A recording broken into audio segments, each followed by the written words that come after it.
Salut tout le monde, c'est Sébastien. Aujourd'hui, on se fait un exercice en JavaScript. On va se construire un convertisseur de température. Alors, c'est un exercice qui est inspiré d'un autre exercice que j'ai trouvé sur le FreeCodeCamp. Donc le FreeCodeCamp, c'est un site web sur lequel vous pouvez apprendre gratuitement le JavaScript. Et il y a pas mal de pratiques et d'exercices, donc il n'y a pas mieux pour progresser. Donc un jour je ferai une vidéo pour vous présenter le FreeCodeCamp. Mais pour l'instant on fait notre convertisseur. Alors, je vous explique comment ça doit fonctionner. Alors on a deux champs, un champ degré Celsius et un champ degré Fahrenheit. Et le but c'est que quand l'utilisateur tape dans le champ Celsius, un chiffre ou un nombre, il faut que ça affiche automatiquement la conversion en Fahrenheit dans le champ degré Fahrenheit. Alors je vous ai mis ici la formule pour passer de Celsius à Fahrenheit. Donc on prend la température en Celsius et on la multiplie par 1,8. Donc si on fait 0 multiplié par 1,8, ça fait 0. Et à ce résultat, on additionne 32. Donc 0 plus 32, ça fait 32. Donc ça veut dire que 0 degré Celsius, ça fait 32 degrés Fahrenheit. Donc ça veut dire que quand l'utilisateur va taper 0 dans le champ Celsius, il faut que automatiquement ici, ça affiche 32. Donc ça veut dire qu'on va devoir écouter quand l'utilisateur tape sur son clavier. Donc on va devoir écouter ici l'événement KeyUp. Donc je vous explique juste après comment fonctionne le KeyUp. Pour l'instant, on va d'abord récupérer les inputs et les stocker dans des variables. Alors au niveau du code, pour le code, je vous le mettrai sur GitHub. Donc si vous voulez le télécharger, vous le trouverez dans la description. Je vous mettrai un lien vers le GitHub. Et au niveau des inputs, alors je leur ai mis un ID. Donc l'ID Celsius et l'ID Fahrenheit. J'ai mis aussi des classes. Donc moi en général je préfère récupérer les éléments par leur classe. Donc au niveau du JS, on va commencer par créer une constante qu'on va appeler input Celsius, qui va être égal du coup à un document.querySelector, et on va venir cibler du coup la classe Celsius. Donc là, ce que j'ai fait, c'est que j'ai stocké dans une constante qui s'appelle input Celsius, l'input degré Celsius. Donc je ne l'ai pas dit, mais ce sont des inputs de type number, donc on ne peut pas mettre de lettres à l'intérieur, seulement des chiffres. Donc là, ça veut dire que si je fais un console.log de input Celsius,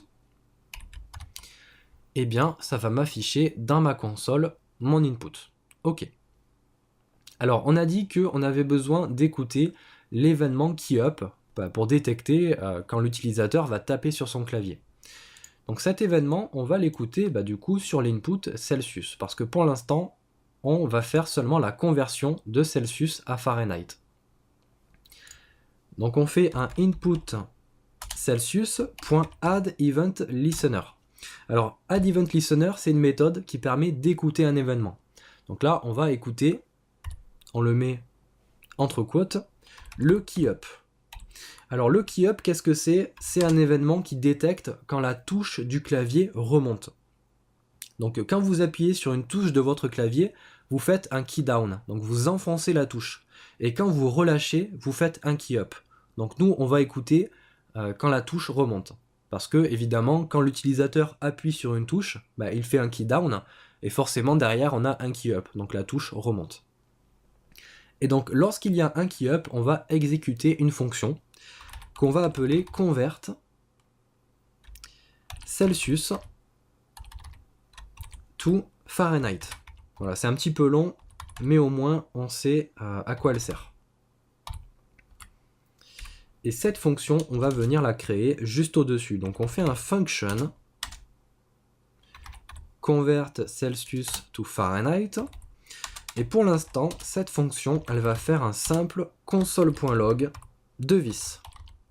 Alors vis, qu'est-ce que c'est? Vous allez le voir dans la console. Donc là, si j'actualise et que je fais un KeyUp, donc je vais taper sur mon clavier numérique, j'appuie sur 0, donc je fais un KeyUp, et il y a vis qui s'affiche. Et là, vous voyez que vis, c'est mon input. Donc en fait, this, ça fait référence à l'élément sur lequel il y a un événement. Alors nous, ce qu'on veut récupérer, c'est pas l'élément, c'est ce qui a été tapé. Parce qu'on veut faire un calcul sur ce qui a été tapé. Donc pour récupérer le contenu d'un champ, on utilise la propriété value. Donc là, on fait un this.value. Donc là, si j'actualise et que j'appuie sur 0, eh bien on récupère 0 dans la console. Donc ça fonctionne bien. Donc on va récupérer cette valeur et on va s'en servir pour faire notre calcul. Donc on va créer une variable avec un let qu'on va appeler Celsius et qui va être égal à this.value. Et on va faire notre conversion. Donc on va créer un let à nouveau qu'on va appeler Celsius to Fahrenheit et qui va être égal du coup à notre formule. Donc là, on doit récupérer la température en Celsius et la multiplier par 1,8. Donc là, on va directement copier-coller. Comme ça, on ne fait pas d'erreur. Et on va remplacer les Celsius par notre variable Celsius. Donc ce qui a été tapé par l'utilisateur. Donc on fait Celsius multiplié par 1,8. Donc là, il faut mettre 1,8, sinon ça ne marche pas. Et le résultat de cette multiplication, on fait une addition dessus, on rajoute 32. Ok. Et donc une fois qu'on a fait ce calcul, il faut l'afficher. Alors pour l'instant, on va l'afficher dans la console. Donc on va faire un simple console log de Celsius to Fahrenheit. Donc là, normalement, si ça marche bien, si je tape 0, dans le champ degrés Celsius, ça devrait afficher 32 dans la console. Et là, ça fonctionne bien. Ok. Donc nous, ce qu'on veut, c'est afficher le résultat dans le champ Fahrenheit. Donc pour ça, on va simplement faire un return. Et là, on a besoin du coup du champ Fahrenheit. Et on ne l'a pas récupéré au niveau des constantes. Donc on va créer ici une constante input Fahrenheit et on va faire comme pour le champ Celsius est égal à document.querySelector et on va venir tout simplement récupérer la classe Fahrenheit. Donc on va vérifier avec un console.log de input Fahrenheit. Donc on récupère bien l'input Fahrenheit. Ok. Donc là, on a besoin d'afficher dans le champ le résultat. Alors pour ça, c'est plutôt simple. On vient cibler input Fahrenheit et on fait du coup un point value. Et on va dire que value est égal à Celsius to Fahrenheit. Donc le résultat de notre opération.